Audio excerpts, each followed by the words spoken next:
திருவண்ணாமலை மாவட்டம் தெல்லூர் கிராமத்தில் காமராசர் அவர்கள் பேசியபோது ஒலிபெருக்கி சரியாக வேலை செய்யவில்லை.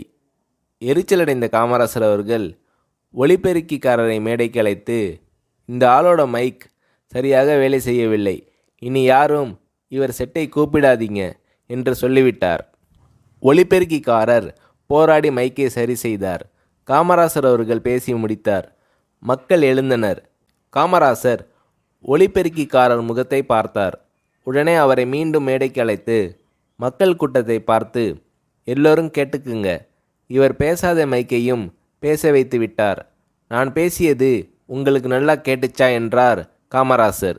மக்கள் ஆமாம் ஆமாம் என்று குரல் கொடுத்தனர். உடனே காமராசர் அவர்கள், இவர் திறமைசாலி, எந்த நிகழ்ச்சிக்கும் இனி இவரையே கூப்பிடுங்கள் என்றார். மக்கள் கரவொலி எழுப்பினர். ஒலிபெருக்கிக்காரர் நிம்மதி பெருமூச்சு விட்டார். தன் சிறு கோபத்தால் கூட யாரும் பாதிக்கப்படக்கூடாது என்ற மனிதாபிமான எண்ணம் காமராஜர் அவர்களுக்கு இருந்தது.